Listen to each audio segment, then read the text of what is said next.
watching CBS 8 Mornings at 6. We begin with a weather impact alert as the second in a series of 3 storms moves through San Diego County. Maybe you got woken up by that rain out there. It's 6 a.m. I'm Eric Connert. And I'm Netta Iranpour. It was like as I was trying to fall asleep, me like too. really loud. So could we continue to see that rain today? Let's send it over to meteorologist Vanessa Paz. Yeah, this was a loud and cold one, right? Yeah. Yeah, and it really did get so heavy that National Weather Service issued a flood advisory. It was short-lived. It only lasted maybe 30, 45 minutes or so, but it dumped. I mean, it only took, an hour of that heavy rainfall for us to see some pretty nice totals.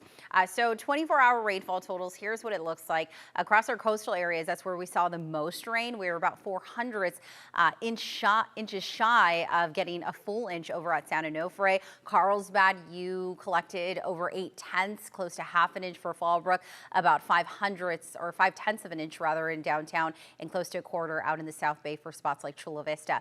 It looks like the rain moving well to our east for our neighboring counties, including Imperial County and well to into Arizona. As we take a look at our satellite and radar composite, we're drying out, and it looks like we stayed warm enough where we didn't see any of that rain form into snow for our local mountains, unfortunately. That could change, though, with that third and final system later on this week.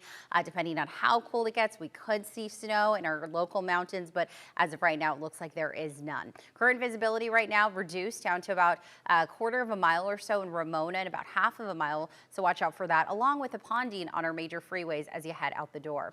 Speaking of heading out the door, 6:01 is the time. Let's go ahead and see what it looks like across our major freeways. This is the 8 in both directions as you make your way in from the College area, headed westbound towards the 15 connector. Meanwhile, this is what it looks like on the 5, and you notice that those roads are pretty glossy, indicating some slick conditions out there. We are tracking several crashes. I wasn't able to type them up quite fast enough, but I'll go ahead and give you a couple of the latest ones that we're tracking. One involving 2 cars is on the 5 North right at 6th Avenue. That's as you make your way through the curves into downtown San Diego. And then we're tracking a car reportedly into a ditch. This is on the 8 West right at the 5 connector right near Moreno Boulevard. All right, 68, 70 mile per hour speeds coming in from Oceanside and Escondido. Here's what it looks like out of Santee and La Mesa. Coming up a little later, we'll take a look at your Tuesday travel times. That's all, back to you guys. Thank you very much, Vanessa. And for the very latest weather conditions and alerts while you're on the go, download our free CBS 8 app. You'll find it on Google Play or the Apple App Store on your phone. Later this afternoon, San Diego City Council discussing when to begin charging for parking at Balboa Park and how much. Yeah, the council approved these fees back in September, but it must now figure out when this will take effect. CBS 8's Regina Yerita live at Balboa Park with details on how much this could end up costing you. Regina? Yeah, well, guys, and that's going to be the discussion today during that city council meeting. We know that starts at 2 p.m. And mainly the discussion is going to be about annual parking passes. The annual parking passes need to include annual, monthly, and quarterly passes in order for these parking rates to move forward. The reason that this was brought up, it actually was brought up back in September. Council had authorized these new parking rates, but they sort of went to a halt until those annual parking passes started to become a discussion, as well as a resident verification portal that they need. Earlier this month, city staff proposed a $300 annual parking pass for residents, but because of strong backlash, the city scaled back the amount to $150 for residents. An annual pass for those visiting San Diego, they will still have to purchase if they want the annual pass. It'll cost them about $300. Other options include $30 a month or $60 quarterly pass for residents. The passes would apply to any lots in the park, but not for the zoo lot or streets in and near the park. These parking rates have been a back and forth discussion with a strong opposition coming from the community and staffers who work in Balboa Park. The San Diego Natural History Museum, one of the many museums located here, opposes the parking rates. In a statement, they say the program may help the city financially, but it does so on the backs of the very people who make Balboa Park thrive. The families who visit regularly, the volunteers who donate thousands of hours, and the staff who maintain these institutions. Additionally, the museum is also asking the council to look into accommodations, including a reduced annual rate, not only for county, but also city residents, as well as free parking for all of those institutional staff and volunteers. They're also hoping that there's a shuttle bus for these staffers, as these parking rates have become a discussion and could potentially pass during today's city council meeting. Now, if it is passed, we could start looking at these new parking rates starting next year, January 2026. I'm Regina Urrita, CBS 8. Regina, thank you. Today, the San Diego City Council also discussing charging for parking at beaches and bays. This would be for tourists and visitors. Right now, the proposal is for parking to continue to be free for residents. It's part of the Budget Priorities Resolution, which is the first step for the city's budget process. The House is expected to vote today on a measure to force the release of the Jeffrey Epstein files. This comes after President Trump changed course and publicly urged Republicans to support the effort. CBS 8's Chris Groh joining us live here in studio to tell us what could happen next. Chris. Yeah, a lot to break down here, and that includes President sort of reversing course here on how he felt about this. But even before that, this was a rare bipartisan supported measure. In fact, both a majority of both sides in the House appear ready to vote for the release. I think the public has the right to know. This isn't about President Trump. I mean, this is about women who are seeking justice and finally getting it. Now let's break down how we got to here today. Previously, House Speaker Mike Johnson resisted calling the measure for a vote. It was actually what's called a discharge petition that got this going. That's a congressional maneuver to force bills out of committee. With a 280 vote count, you get that, the bill will get called up. Now, Speaker Johnson says he's now warming up to it because the Senate can revise it, though it's not clear if the Senate Majority Leader will bring this up if passed. Things heated up in the debate over the files last week after a release of emails from the late convicted sex trafficker and one-time Trump friend. Amongst them, an email between Epstein and Ghislaine Maxwell in which Epstein refers to the now president as the, quote, dog that hasn't barked. The president has said they had a falling out more than a decade ago and had no knowledge of Epstein's crimes. He continues to call it a hoax and recently had a complete 180 in calling for the release of the files on social media. It's really a Democrat problem. The Democrats were Epstein's friends, all of them. And it's a hoax. The whole thing is a hoax. And I don't want to take it away from. There have even been some victims who said that they are in favor of all of these files being released. Many lawmakers in favor of this are skeptical, though, of Trump's turn there. They're worried Trump could pressure the DOJ to open an official probe involving the files to hinder their release because the documents would then be part of an ongoing investigation. Netta? Okay, Chris, thank you for the update.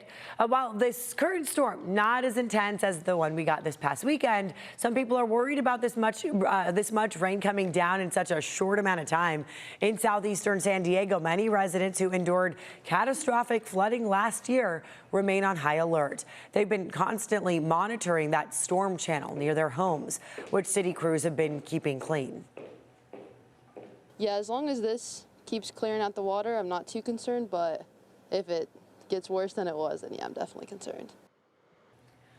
While these rains bring elevated risk of flooding and dangerous driving conditions, many residents we spoke with say they're welcoming the lowered risk of that wildfire danger. So at least there's that. Yeah. Also helping out our water totals that we had a deficiency for a while. I mean, right? overall it's beneficial, right? The vegetation has just been bone dry, so we needed that saturation of the roots of all of our local, again, plants and trees. But yeah, it also gave us a boost when it came to our water year. So again, this starts October 1st of each year, and we are off to a great start. So far, this is data I should point out for San Diego International Airport. We've seen over 2.5 inches for Lindbergh Field on average. We should only be getting about 0.8 or so. That puts us at close to 2 inches of a surplus. And this same time last year, we didn't get any rain. We were only at about 1/10 of an inch this exact same time last year. So yeah, we will take what we can get in terms of our water year numbers, and it could very well take us out of our drought. We'll pull up that report a little later this morning.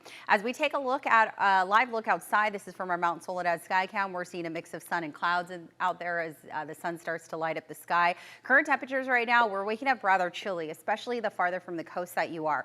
We're at 48 degrees in Fallbrook, 46 right now in Escondido, 45 in Ramona. Julian waking up in the 30s, 6 degrees above freezing. 56 right now out in Borrego Springs. As we take a look at our satellite and radar composite, most of the heavy stuff is now moved out of San Diego, pushing to our east in Imperial County as well as Arizona. We're looking fairly dry, and we'll continue to see these drier conditions as this system kind of exits east. There's our third and final system, expected to sink south Thursday and Friday. It's going to be a weaker system, but it'll bring us a chance for some light showers as early as Thursday afternoon, lasting all the way through Friday. So as we take a look at our rainfall forecast here, I'm going to fast forward. Tuesday, again, we could see some light showers continue to move through. Wednesday, we dry out, and then we have that third and final system arriving as early as about Thursday around the 4, 5, 6 p.m. hour. It looks like it was light, but we could see periods of moderate to heavy rain at times. Again, the timing and total still a little uncertain. As we take a look at our 7-day forecast along the coastal areas, we'll be in the low 60s. A little bump in temperatures come this weekend as high pressure redevelops. All right, and it is 6:10 on your Tuesday morning. Let's go ahead and switch gears and see what's happening outside. Here's another live look on the 8 in both directions right at College. Coming out your screen is that drive as you head westbound.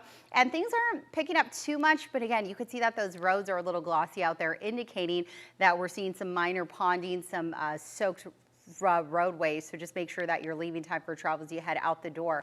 We're looking at foggy conditions in addition to the wet freeways this morning, and it looks like most of the fog just confined to the Ramona area right along the 67 and the 78, so watch out for that. Leave time for travel if you're headed out of that neighborhood. We have reports of a car in a ditch on the 8 West right at the 5. It looks like we're not seeing any slowing though, and then we have reports of another crash on the 5 headed northbound right at 6th Avenue. As we take a look at your speeds coming in from the South Bay, National City, seeing most of the slowing stretching adjacent to the mile of cars, and then those speeds start to increase once you get towards the Coronado Bridge. 805, so far so good, coming in from Chula Vista as you make your way towards the 94. And out of Santee and La Mesa, average speeds anywhere between 60 to 70 miles per hour. Same deal coming in from Oceanside as well as Escondido this morning. As we take a look at travel time, so far so good. In fact, we're on the green, shockingly still out of the South Bay, 10 to 15 minutes for those headed out of San Isidro. And the 54, about a 3-minute ride, full span of the Coronado Bridge. All right, and the time is 6:12. Here's a look at your border wait times, about a 20-minute ride in, not too bad whatsoever. Coming in from San Isidro's port of entry, about 45 coming in from Otay Mesa. And as always, make sure to stay safe on the roads because we are tracking several systems continuing as we get through the work week. Make sure that you're turning on your headlights if it's actively raining, and do not slam on the brakes if you start to hydroplane. Simply let go of the gas and keep the car straight. And before leaving, make sure that your tires have adequate tread. And of course, slow down and always leave more room for you and other cars.